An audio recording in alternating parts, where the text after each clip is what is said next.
Assalamualaikum warahmatullahi wabarakatuh. Banyak sekali pertanyaan jamaah, Ustadz kasih kami channel untuk kajian anak-anak muda. Di antara anak muda berasal dari Aceh, luar biasa, channelnya Maulizul Akbar Nak. Tonton, subscribe, like, share, komen. Assalamualaikum warahmatullahi wabarakatuh.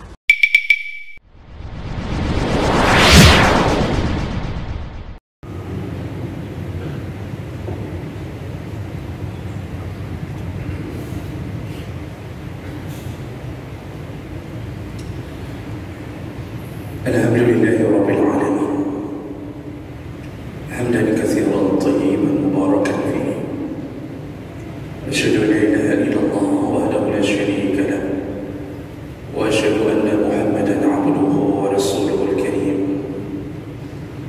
Allahumma salli wa sallim ala nabiyyina wa sayyidina Mustafa Muhammadin wa ala alihi wa ashabihi ajma'in. Amma ba'd. Ya ibadallah, usikum wa iyaya bittaqwallah, faqad faza al-muttaqun. A'udzu billahi minasy syaithanir rajim. Bismillahirrahmanirrahim. Innahum yarawnahu ba'idan wa narahu qariban. Shadaqallahul azim. Segala puji bagi Allah, kemudian salawat dan salam kepada Rasulullah, pada keluarga dan seluruh sahabat-sahabatnya, jemaah Jumat yang Allah muliakan, insyaAllah mulia dunia dan mudah-mudahan bersambung kemuliaan di akhirat nanti. Tanda kiamat yang pertama sekali muncul adalah kehadiran seorang Nabi yang bernama Muhammad sallallahu alaihi wasallam. Setelah diangkatnya Nabi Isa alaihi salam, 600 tahun kemudian baru muncullah Nabi yang terakhir, yaitu Nabi kita Muhammad sallallahu alaihi wasallam.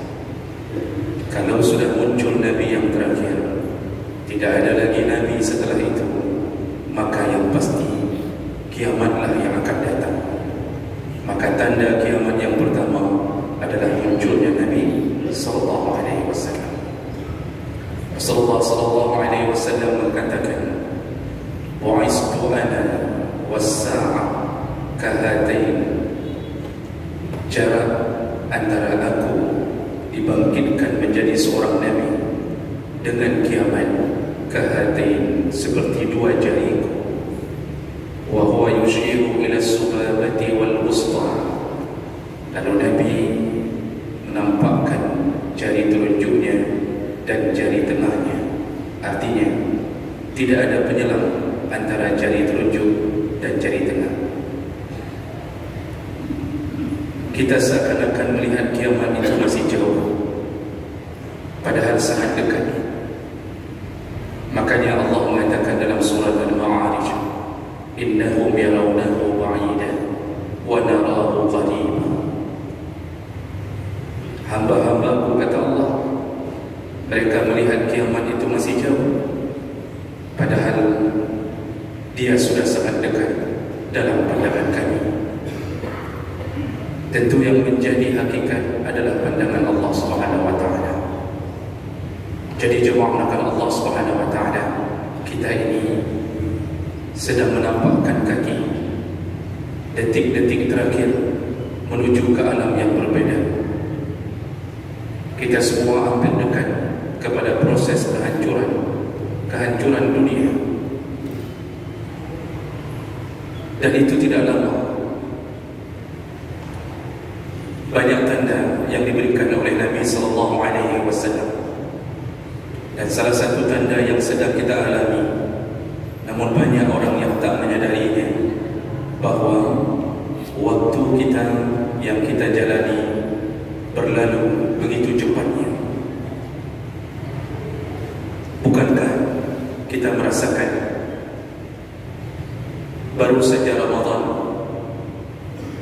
di penghujung bulan Februari nanti Ramadan akan tiba kembali. pernah kita merasakan? Baru saja kita mendengarkan khutbah Jumat di Jumat yang lalu. Hari ini sudah datang Jumat lagi, dan semua perasaan itu digambarkan oleh Nabi SAW.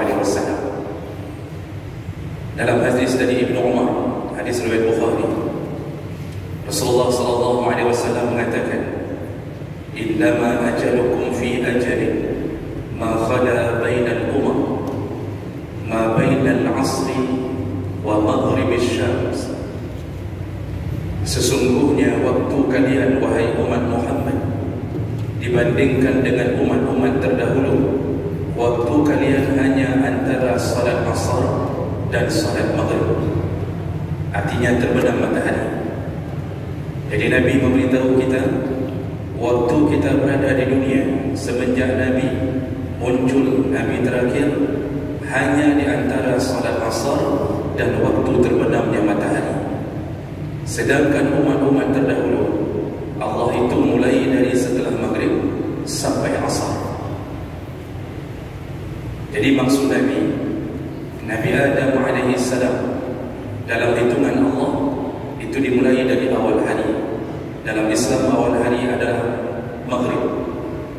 Di situ muncul Nabi Adam, terus berganti-ganti para nabi sampai akhirnya muncul Nabi Isa sebelum asar.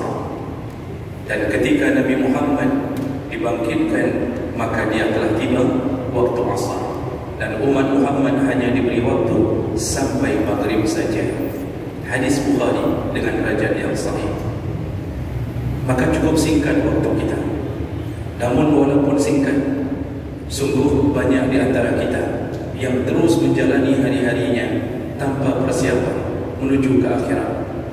Padahal biasanya orang kalau mengantri, orang kalau melakukan antrian, begitu hampir sampai nomornya, maka dia bersiap-siap untuk menampakkan segala berkas yang dibutuhkan. Tapi kita umat Muhammad sudah hampir sampai waktunya, bahkan belum siap pun untuk menuju ke alam akhirat. Inilah yang perlu kita fikirkan ulang. Rasulullah SAW menyebutkan dalam hadis riwayat Ahmad dari Abi Hurairah radhiyallahu anhu, "La taqumu as-sa'ah hatta yataqarabu az-zaman." Tidak akan terjadi kiamat kecuali engkau merasakan waktu berlalu begitu cepat. Tidak akan terjadi kiamat sampai engkau merasakan waktu yang engkau alami begitu cepatnya. Yang dikatakan oleh Nabi SAW. Lalu Rasulullah menyambungnya, "Fatakunu as-sanah kasyahr." Kalau engkau merasakan setahun seperti engkau merasakan sebulan. "Wasyahru kal-yawm wasyahru kal-jum'ah." Dan sebulan terasa seperti satu Jumat. "Wal jum'atu kal-yawm." Satu Jumat seperti satu hari. "Wal yawm kadaramatin nar." Dan satu hari seakan-akan cuma sekedip mata saja. Begitulah keadaan kita sekarang. Maka jemaahkan Allah SWT, berhati-hatilah dengan terlenanya kita di akhir zaman. Kita tidak tahu bahwa kita sedang digiring Allah menuju ke tempat yang abadi. Apakah neraka atau surga, itu pilihan kita. Dan untuk memahami lebih jauh tentang apa yang dimaksud waktu yang begitu cepat berlalu, para ulama mensyarah hadis ini. Apa yang dimaksud dengan yataqarabuz zaman, tanda kiamat waktu begitu cepat? Ada beberapa pandangan. Di antara pandangan para ulama, yang pertama, yang dimaksud itu adalah perubahan dunia yang dulu untuk menempuh satu jarak ke jarak yang lain begitu lamanya. Nanti di akhir zaman, kata para ulama ini, akan berubah keadaan. Yang dulu ditempuh 20 hari perjalanan bisa dicapai hanya dengan 1 hari saja. Yang mungkin dulu tak mungkin sampai kecuali menaiki kenderaan, dan itu pun bertahun-tahun, hari ini bisa dicapai dalam beberapa hari saja. Kita lihatlah, kalau ini yang dimaksud oleh para ulama, bukankah ini yang kita alami hari ini? Nabi menuju dari Makkah ke Madinah perlu berhari-hari Kemudian tidak sampai-sampai kecuali harus bersembunyi menaiki gunung. Kemudian sampailah di Madinah dalam keadaan telah kusut masai, telah lelah. Hari ini Masya Allah, kalau kita pernah pergi umrah, Makkah Madinah hanya dicapai 7 jam. Uroji 20 euro belum perlu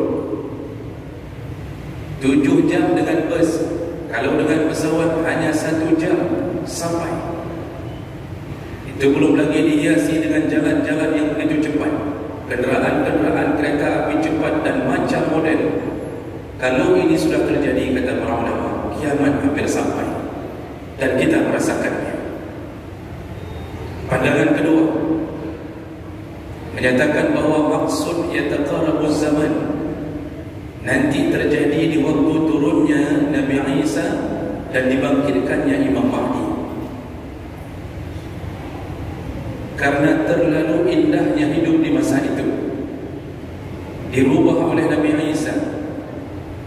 Begitu adilnya beliau memerintah, tidak ada kriminal, tidak ada kejahatan, semua orang bertaubat. Bahkan beliau turun, kata Nabi SAW, mematahkan salib, membunuh babi-babi. Itu dalam hadis yang sahih. Mematahkan salib maksudnya Nabi Isa turun menampakkan kepada semua umat Kristiani bahawa mereka telah salah menjadikan Isa sebagai Tuhan. Maka dipatahkanlah salib oleh Nabi Isa untuk menyatakan lum Tuhan, lum Nabi. Maka banyak yang kemudian memasuki Islam kembali. Mereka sadar keadaan begitu aman, begitu damainya, keadilan merata di mana-mana. Di saat itulah Nabi Isa dan Imam Mahdi memimpin dengan begitu adil sehingga orang-orang merasa bahawa sungguh cepat waktu berlalu. Karena menyawa ada agak-agak, ada mangan-mangan, nyatian terasa lagi. Menyawa dengar orang nonton filem mangan, nyatian kabihkan filem. Begitulah kira-kira pemandangannya. Jadi ini pandangan kedua dari para ulama. Maksudnya nanti terjadi di waktu datangnya, turunnya Nabi Isa dan datangnya Imam Mahdi. Kalau itu sudah terjadi, maka kiamat segera datang. Ada pandangan yang ketiga. Pandangan ini yang paling banyak dipegang oleh para ulama. Apa maksudnya waktu cepat, begitu cepat berlalu menjelang kiamat? Termasuklah di dalamnya Imam Nawawi, Ibnu Hajar Al-Asqalani ketika mensyarah hadis ini. Karena hadis ini adalah hadis Bukhari dan Muslim, maka Imam Nawawi mensyarah Sahih Muslim, Ibnu Hajar Al-Asqalani mensyarah Sahih Bukhari. Mereka mengatakan yang dimaksud dengan begitu cepatnya berlalu menjelang kiamat, Allah cabut keberkahan waktu. Allah cabut keberkahan dari perjalanan waktu, sehingga orang membuang-buang waktu tidak terasa. Dari pagi lalu kemudian datang malam, dari malam datang pagi, esoknya dia ulangi pagi, kembali datang malam, terus berlalu dan keberkahan itu tak dapat. Jawab makan Allah Subhanahu wa taala. Orang-orang terdahulu menghabiskan waktu dari subuh hari, mereka kemudian memulai waktunya dengan menjalankan ibadah. Lalu mereka menunggu di masjid-masjid Allah. Mereka membaca Al-Quran, berzikir. Dari pagi hari, dari waktu duha, mereka dirikan salat duha. Lalu kemudian mencari rezeki sampai zuhur. Lalu kemudian istirahat sebentar. Mulailah mereka menuntut ilmu. Kalau Imam Syafi'i membagi waktu menjadi 3. Mencari rezeki, menuntut ilmu, malamnya beliau berikan ilmu, dan kemudian beliau siapkan waktu untuk Allah. Terasa begitu panjangnya waktu. Lembaran-lembaran Al-Quran dibuka setiap hari. Setiap hari berpahala. Alif 10, Lam 10, Mim 10. Saking berkahnya waktu. Umur boleh pendek di masa lalu, tapi Masya Allah, karya-karya mereka dibaca semua orang. Mereka berhasil menciptakan hasil-hasil yang membuat orang-orang menjadi taubat, bermanfaat kepada umat. Contoh saja, lihatlah Imam Nawawi, umur 45 tahun meninggal dunia, tidak sempat menikah. Lihat karangan beliau. Beliau bukan doktor, beliau bukan profesor, tak dapat beasiswa dari manapun, bahkan tak tahu bagaimana harus mendapatkan transportasi, akomodasi. Tidak ada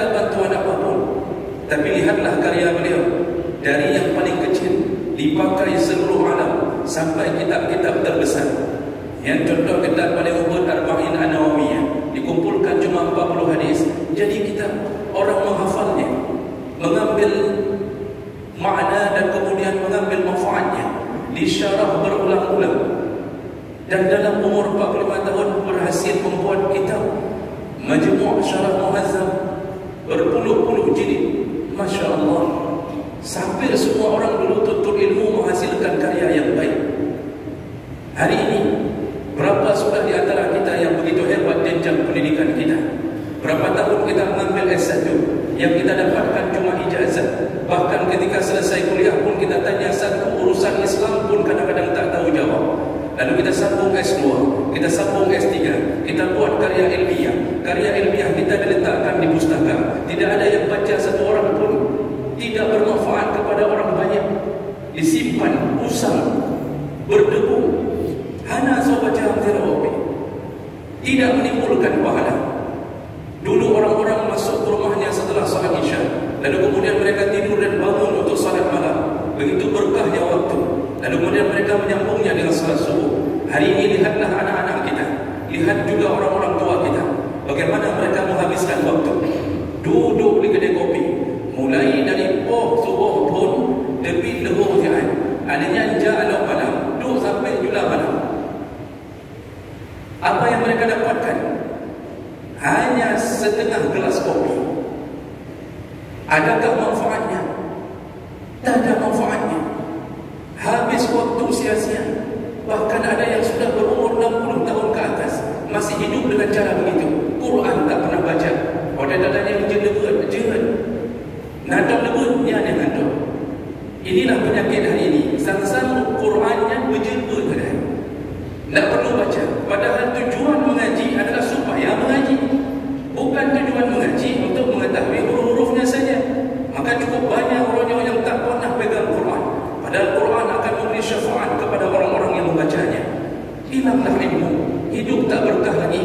Orang sibuk di dalam pekerjaannya, dari pagi sampai sore tak pulang-pulang. Dipanggil oleh Allah waktu salat asar, mereka tak datang menjumpai Allah. Bahkan rada-rada ya, kalau kedai tertutup, kalau seandainya ditutup kedai 15 minit untuk salat asar, dia berfikir begitu banyak pelanggan yang hilang. Orang-orang kantoran tak berani keluar dari kantornya untuk melakukan salat jamaah. Kenapa? Mereka mengatakan nanti saja sekaligus. Tiga ada untuk wadada lebih kandung. Lebih kandung setengah 6. Terus rumah pok 6. Jadilah mereka kaum munafiqin. Begitulah hidup hari ini. Ilmu tak lagi berkah. Waktu berjalan kita tak tahu membuat apa. Pahala tak banyak kita dapatkan. Urangka hana mau balik. Pada perbuatan maksiat berlomba-lomba. Yang malam singgah nak konser Rosmawi. Dan berdoa berhujud raya. Apa maksud buat itu? Di tengah-tengah orang-orang yang dia tahu notabene adalah muslimin, dia hancurkan generasi yang pacaran-pacaran, yang berbuat maksiat-maksiat. Maka semua dosa-dosa mereka Allah limpahkan kepada para panitia. Allah limpahkan kepada orang yang memberi izin membuat maksiat tersebut. Berjoget-joget, berjingkrak-jingkrak. Dan berdoa semoga Allah turunkan hujan berlebat di malam konser itu terjadi. Karena kita tak punya kuasa untuk menutup keadaan di saat pemimpin telah mengizinkannya. Jemaah melakukan Allah SWT. Hati-hatilah. Ini waktu mendekat kiamat. Jangan buang-buang waktu. Wal asri innal insana lafi khusr. Demi masa, sungguh manusia benar-benar dalam keadaan merugi. Betul-betul rugi hidup kita. Jadi biasa-biasa nak kedai kopi aju-aju, kedai kopi aju-aju. Benar wadai dah semayang, benar wadai dah baca-baca kitab, benar wadai dah duduk ilmi. Itu ada cuma sedikit sekali di antara kita. Mudah-mudahan khutbah singkat ini menyadarkan kita, janganlah kita sampai datangnya kiamat kita masih belum siap dengan janji Allah Subhanahu wa taala. Mudah-mudahan Allah Subhanahu wa taala kumpulkan kita kembali di dalam surganya. Amin ya rabbal alamin. Innal hamdalillah nasta'inuhu wa nastaghfiruh wa na'udzu bihi min shururi anfusina wa min sayyiati a'malina. Man yahdihillahu fala mudilla lahu wa man yudlil fala hadiya lahu. Asyhadu an la ilaha illallah wahdahu la syarika lahu wa asyhadu anna Muhammadan 'abduhu wa rasuluhu al-karim.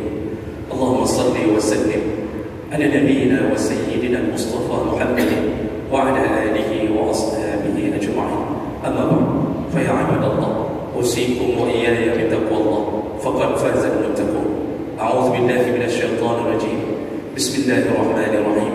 إنهم يرونه بعيدا ونراه قريبا. صدق الله العظيم. بارك الله لي ولكم في القرآن العظيم، ونفعني وإياكم بما فيه من الآيات والذكر الحكيم، وتقبل الله مني ومنكم تلاوته إنه هو السميع العليم.